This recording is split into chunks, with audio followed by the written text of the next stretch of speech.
وہ فرش پہ بیٹھی ہوئی تھی، اپنے گھٹنوں میں سر دیے لرز رہی تھی۔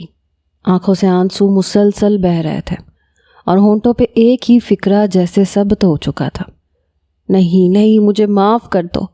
اچانک وہ زور سے چیخی، مجھے معاف کر دو، مجھ سے غلطی ہو گئی، میں گنہگار ہوں، میں بری ہوں، مجھے معاف کر دو۔ اس نے اپنا چہرہ دونوں ہاتھوں سے مارنا شروع کر دیا، جیسے وہ اپنے اندر کے گناہ کو مٹانے کی ناکام کوشش کر رہی ہو۔ اس کی انگلیوں کے ناخن رخساروں پہ نشان چھوڑ گئے۔ وہ خود کو نوچنے لگی، بالوں کو مٹھیوں میں جکڑ کے کھینچنے لگی۔ آنکھوں میں خوف اور پچھتاوے کا طوفان تھا۔ میں اچھی نہیں ہوں، میں نے سب کچھ برباد کر دیا، پلیز مجھے معاف کر دو، پلیز۔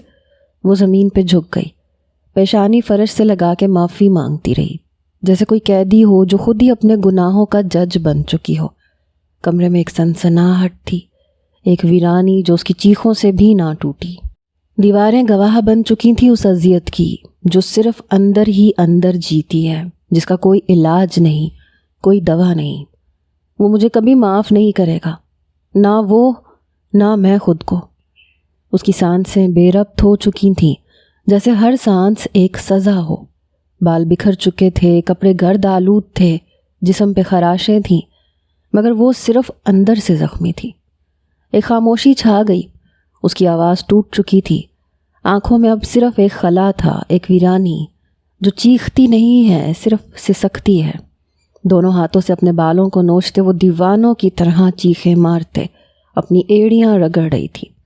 کمرے کی تاریکی میں سسکتی، پچھتاوے کی ماری وہ لڑکی ابھی بھی اپنے بال نوچ رہی تھی، آنکھوں میں خوف اور ہونٹوں پہ بے ربط معافیاں۔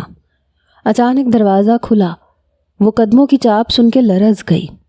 ایک سائے کی طرح وہ شخص اندر داخل ہوا، چہرہ دھندلا مگر نفرت اس کے ہر قدم سے ٹپک رہی تھی۔ اس نے بے رحمی سے اپنی کمر سے بیلٹ نکالی اور اگلے ہی لمحے وہ بیلٹ اس کے نازک وجود پر کوڑے کی طرح برسنے لگی۔ لڑکی کی چیخیں کمرے کی دیواروں سے ٹکرا کے باہر تک گونجنے لگی، مگر باہر کوئی نہ تھا جو سنے، کوئی نہ تھا جو اس کے زخموں پہ مرہم رکھے۔ وہ تڑپتی رہی، بلکتی رہی، چیختی روتی دہائیاں دیتی رہی، نہیں خدا کے لیے چھوڑو مجھے، مجھے مت مارو۔ مگر وہ شخص جیسے بہرا ہو چکا تھا، ہر وار میں جیسے اس کی کوئی پرانی نفرت چھپی ہو۔ وہ بیلٹ برسانے والا مار مار کے تھک گیا تو کچھ لمحے کو رکا۔ لڑکی زمین پہ گر چکی تھی، سانسیں بے ربط، جسم پہ نیل، آنکھوں میں ویرانی۔ تب وہ درندوں کی طرح جھکا، اس کو بالوں سے پکڑا اور چہرہ اوپر کیا۔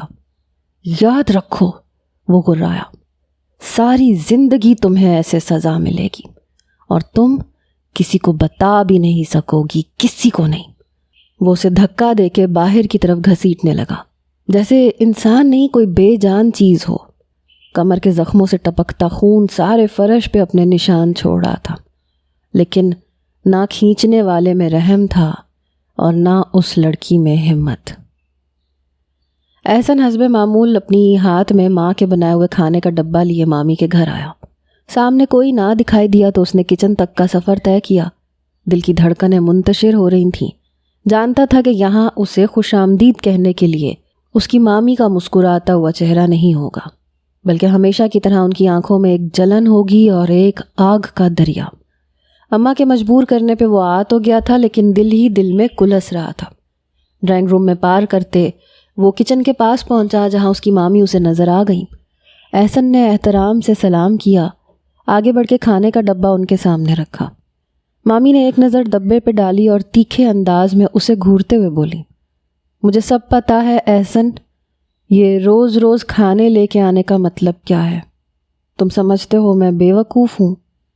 احسن کا ماتھا ٹھنکا، اس نے حیرانی سے مامی کی طرف دیکھا مگر خاموش رہا۔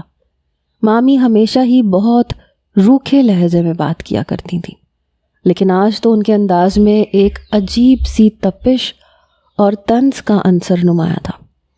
تم اور تمہاری ماں سمجھتے ہو کہ ایسے 2 روٹیاں بھیج کے ہم پہ احسان کرو گے؟ تمہاری ماں کو لگتا ہے کہ میں تمہارے ماموں کو کچھ اچھا پکا کے نہیں کھلاتی، اس لیے اٹھا کے یہ روز روز کھانا بھیجنے کی اداکاری کرتی ہے۔ مامی کی آنکھوں میں بدگمانی کی چنگاریاں تھیں۔ تم ہمارے در پہ چکر لگا رہے ہو صرف اس لیے کہ تمہیں ہماری دولت چاہیے۔ مامی کا یہ الزام احسن کی برداشت سے باہر ہو گیا۔ احسن نے ضبط سے مٹھی بھینچی مگر کچھ بولا نہیں۔ اس نے اپنی اماں کو بھی منع کیا تھا کہ وہ مامی کے گھر کچھ نہ بھیجیں، لیکن اس کی اماں کی ہمیشہ سے یہی اسے کہتی تھیں کہ وہ اپنے بھائی کے لیے ان کی پسند کی چیزیں بنا کے بھیجتی ہیں۔ بھائی چھوٹا تھا، اسی لیے احسن کی اماں کو اپنے بھائی سے بہت محبت تھی اور وہ بار بار اپنے بھائی کی پسند کی چیزیں بنا کے احسن کے ہاتھ بھیجتی تھیں اور یہاں آ کے اسے مامی کے ہاتھوں ذلیل ہونا پڑتا تھا۔ وہ خاموشی سے سر جھکائے کھڑا ہو گیا جیسے کوئی مجرم ہو۔ دل میں طرح طرح کے جوابات آ رہے تھے، لیکن وہ اپنی ماں کی وجہ سے مجبور تھا، اس لیے خاموش رہا۔ مامی نے جھک کے ڈبہ کھولا، بدگمانی سے چمکتی نظروں سے اسے دیکھا۔ اور ہاں، میں جانتی ہوں اس کھانے میں بھی کچھ پڑھ کے بھیجا ہوگا، تعویذ، دم، کوئی چال، تاکہ تم ہمارے دل قابو میں کر سکو۔ جانتی ہوں اچھی طرح تمہاری جادوگرنی ماں کو، میرے شوہر کو اپنے بس میں کر کے ہماری دولت حاصل کرنا چاہتی ہے۔ اب احسن کی برداشت جواب دے گئی۔ وہ پلٹا، تیز قدموں سے دروازے کی طرف بڑھا۔ اس کی آنکھوں میں غصہ اور دل میں بے عزتی کا طوفان اٹھ چکا تھا۔ اس کا بس نہیں چل رہا تھا گھر جاتے ہی اپنی اماں سے اس بات کو لے کے جھگڑا شروع کر دے۔ نہ جانے مامی بار بار اسے ایسے ہی ذلیل کیوں کرتی تھیں۔ پتہ نہیں کیوں انہیں ایسے لگتا تھا کہ جیسے احسن ان کی دولت پہ نظریں جمائے بیٹھا ہے۔ در حقیقت ایسا کچھ بھی نہیں تھا۔ وہ ایک محنتی لڑکا تھا جو اپنی محنت سے اپنا مستقبل سنوارنے کی کوشش کر رہا تھا۔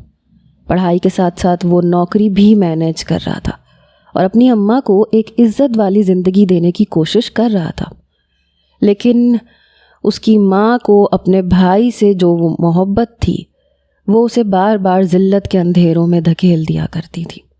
مامی کے لفظ اس کے کانوں میں گونج رہے تھے، دل میں ایک طوفان برپا تھا۔ تیز تیز قدم اٹھاتا وہ دروازہ پار کرنے ہی لگا تھا کہ پیچھے سے آواز آئی، احسن رک جاؤ۔ نورین سب سن چکی تھی، اس لیے تیزی سے اس کے پیچھے آئی۔ اس کا دل لرز رہا تھا۔ گلابی رنگ کے جوڑے میں ہی اس کی سفید رنگت پوری طرح دمک رہی تھی، آنکھوں میں پانی چمک رہا تھا اور لہجے میں بے بسی تھی۔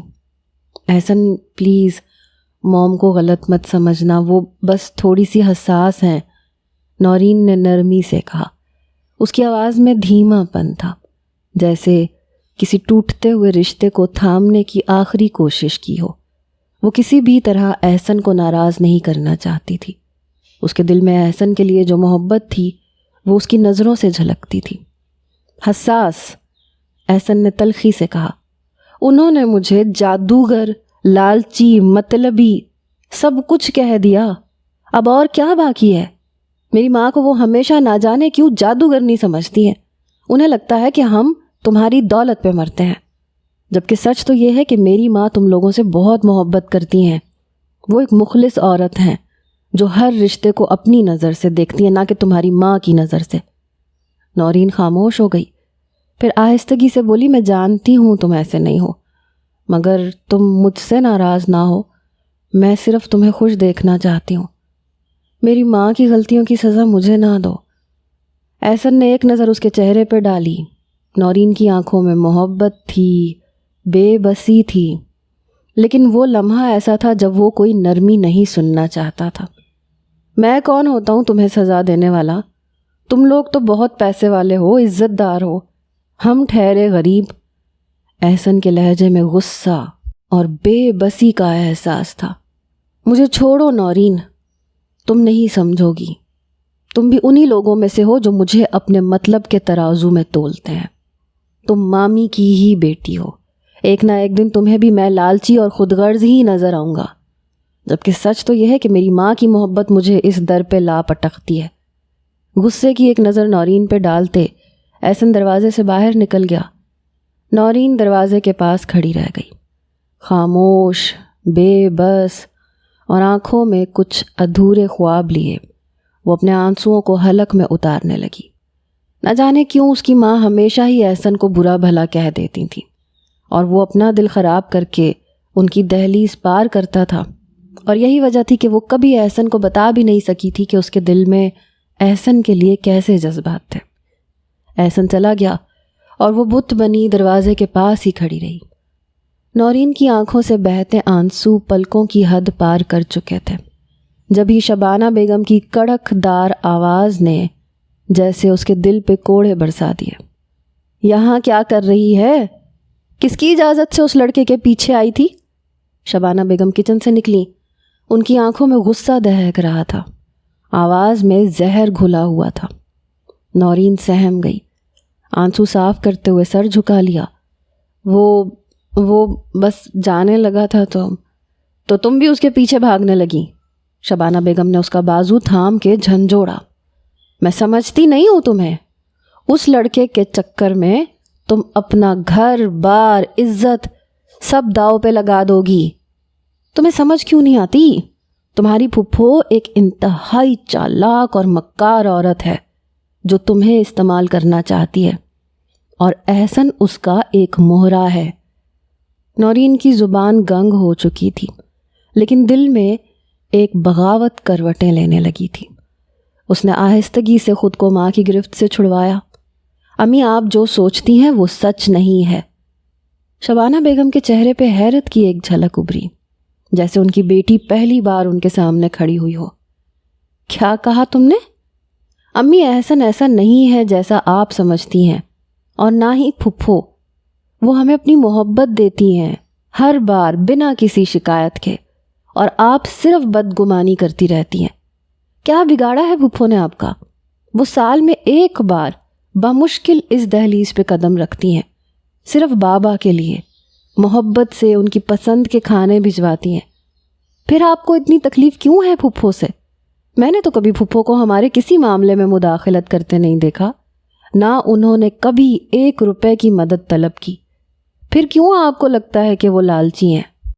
بس، شاہانہ بیگم چیخ پڑی، اگر آج کے بعد اس لڑکے سے بات کرتے پایا تو مجھ سے برا کوئی نہیں ہوگا، سمجھی تم؟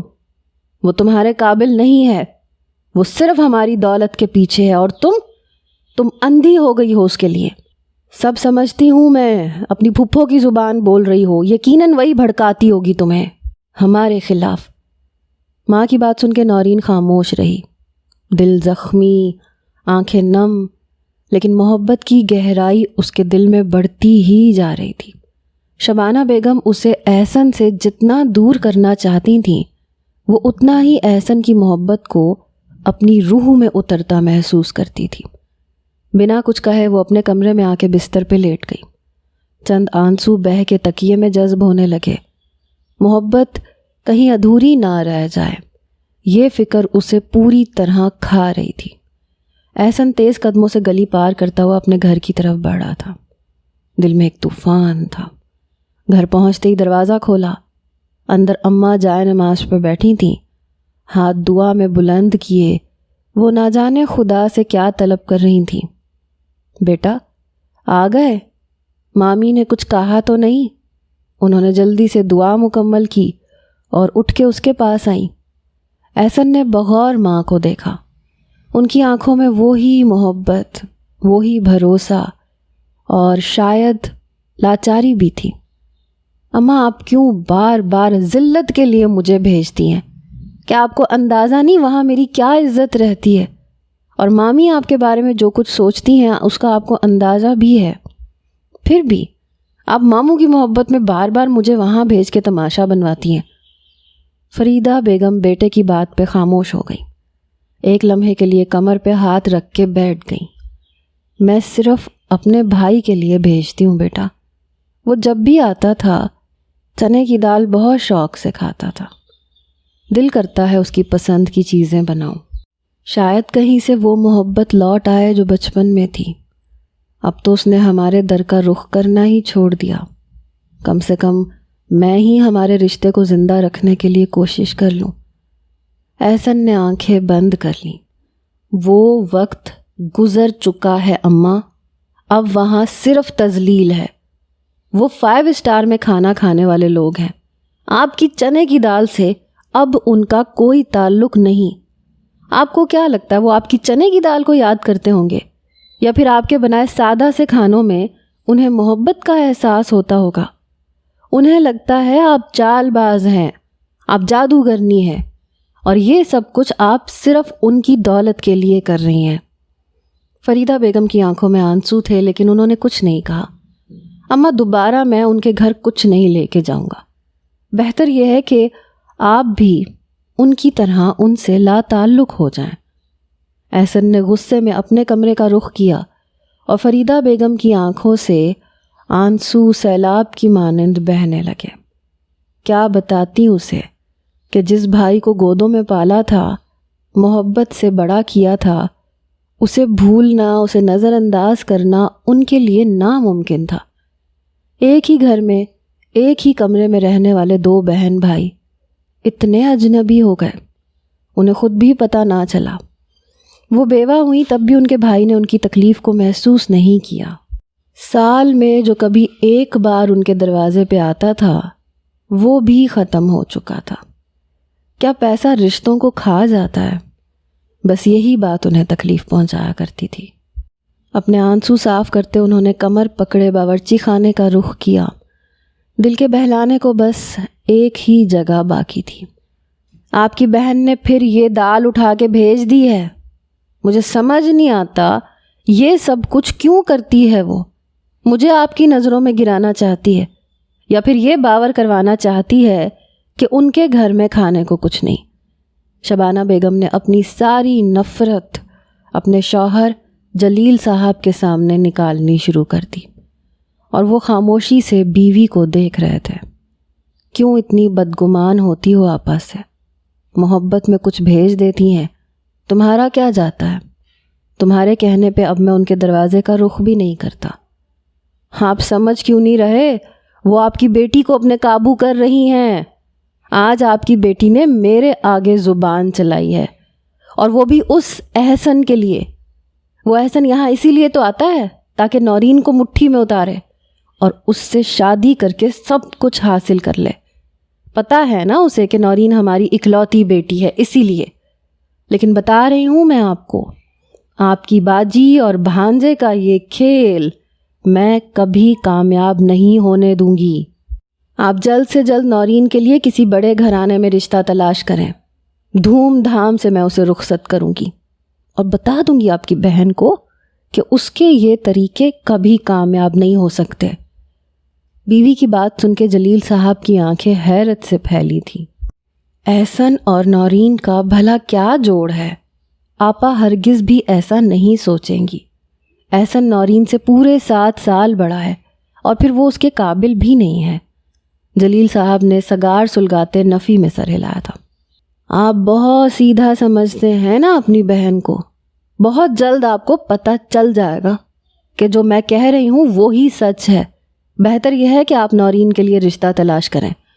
اپنے آخری لفظوں پہ زور دیتے شبانہ بیگم نے دل ہی دل میں فریدہ بیگم کو مزہ چکھانے کا ارادہ کیا تھا۔ احسن نے دوبارہ ان کے گھر کا رخ نہ کرنے کا پکا ارادہ کیا تھا، اور دوسری طرف نورین کی شادی کی بات چل پڑی تھی۔ جلیل صاحب نے اپنے کچھ جاننے والوں سے نورین کے رشتے کے لیے بات کی تھی، اور اس کے لیے بڑے بڑے گھرانوں کے رشتے آنا شروع ہو گئے تھے۔ شبانہ بیگم ایک امیر گھرانے کو رشتے کو فوراً ہاں کہہ چکی تھیں۔ ان کا مقصد ایک ہی تھا، نورین کو احسن سے ہمیشہ کے لیے دور کرنا۔ بیٹی کی آنکھوں میں محبت کی چنگاریاں انہوں نے پوری طرح محسوس کی تھیں۔ ہمیشہ سے انہیں فریدہ بیگم سے نفرت تھی، اسی لیے وہ کبھی بھی نورین کو فریدہ بیگم کے گھر رخصت نہیں کر سکتی تھیں۔ انہوں نے اپنے شوہر کو بھی بہن سے بہت دور کر دیا تھا، اور اسے وہ اپنی کامیابی سمجھا کرتی تھیں۔ رشتہ پکا ہوا، لڑکے والے باقاعدہ رسم کے لیے آنے کی اجازت مانگنے لگے۔ اس وقت جا کے نورین کو یہ بات پتہ چلی۔ جیسے ہی رشتے کے بارے میں نورین نے سنا تو جیسے سانسیں رک گئیں، دل چیخنے لگا، مگر زبان خاموش رہی۔ جانتی تھی کہ ماں کے آگے کچھ بھی کہنا بیکار ہوگا، وہ بھی اس وقت جب اسے احسن کے دل کے حالات کا علم نہیں تھا۔ وہ احسن کے جذبات سے پوری طرح غافل تھی۔ کہ احسن نے کبھی اس سے اپنی محبت کا اظہار نہیں کیا تھا۔ اس رات اس نے پہلی بار احسن کو فون ملایا۔ کافی دیر گھنٹی بجتی رہی اور پھر اس کے بعد جا کے احسن نے کال ریسیو کی۔ نیند میں ڈوبی ہوئی اس کی آواز نے نورین کو جیسے نئی زندگی دے دی۔ احسن، موم نے میرا رشتہ پکا کر دیا ہے۔ وہ فوراً ہی روتے ہوئے اصل بات کی طرف آئی تھی اور احسن چونک سا گیا۔ ٹھیک ہے، تو اس میں رونے کی کیا بات ہے؟ حیرانگی کے ساتھ ساتھ اس نے بالکل نارمل لہجے میں پوچھا اور نورین ایک لمحے کو چپ ہوئی۔ احسن، میری شادی ہو رہی ہے، اس نے اپنے لفظوں پہ زور دیا۔ ہاں ٹھیک ہے، آج نہیں تو کل تمہاری شادی تو ہونی ہی تھی۔ تمہارے ماں باپ نے تمہارے لیے کسی اچھے لڑکے کو ہی تلاش کیا ہوگا، رونے کی کیا بات ہے اس میں؟ اپنی آنکھیں مسلتا وہ اٹھ کے بیٹھ گیا۔ اسے سمجھ نہیں آ رہا تھا کہ رات کے اس پہر نورین نے اسے فون کر کے یہ خبر اس طرح سے وہ اسے کیوں سنا رہی تھی۔ احسن، میں محبت کرتی ہوں تم سے، میں تمہارے سوا کسی اور کا تصور بھی نہیں کر سکتی۔ احسن کے انداز نے نورین کو دھچکا پہنچایا تھا۔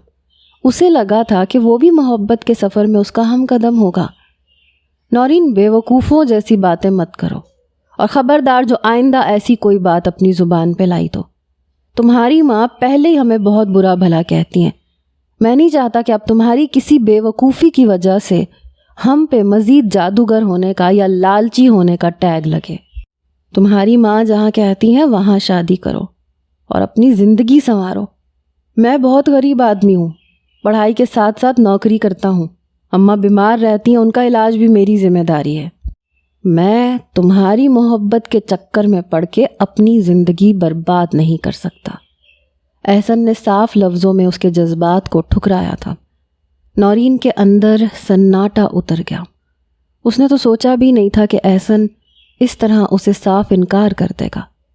کہیں نہ کہیں اسے یہی لگتا تھا کہ احسن کے دل میں بھی اس کے لیے جذبات ہیں۔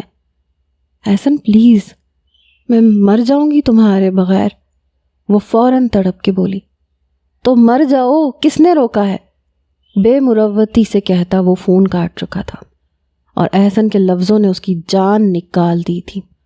احسن کے بغیر وہ زندگی کا تصور بھی نہیں کر سکتی تھی، اور احسن کے لیے اس کی موت ایک معمولی سی بات تھی۔ اس نے فون بند کر کے ایک طرف رکھا اور کتنے ہی لمحے اپنی محبت کا ماتم مناتی رہی۔ صبح کے سورج کے ساتھ وہ ایک بہت بڑا فیصلہ کر چکی تھی۔ اس نے اپنے ماں باپ کے سامنے صاف انکار کر دیا کہ وہ شادی نہیں کرے گی، لیکن شبانہ بیگم کے آگے اس کی ایک نہ چلی اور انہوں نے بھی صاف لفظوں میں کہہ دیا کہ اگر اس نے غلطی سے بھی احسن کا نام لیا تو وہ اپنے ہاتھوں سے اس کا گلا دبا دیں گی۔ شبانہ بیگم نے شوہر سے کہہ کے 15 دن کے اندر اس کی شادی کا انتظام کر دیا تھا کہ کہیں وہ احسن کی محبت میں کوئی الٹا سیدھا قدم نہ اٹھا لے، لیکن وہ اس بات سے بے خبر تھیں کہ ان کی بیٹی نورین پہلے ہی ایک بہت بڑا فیصلہ لے چکی ہے۔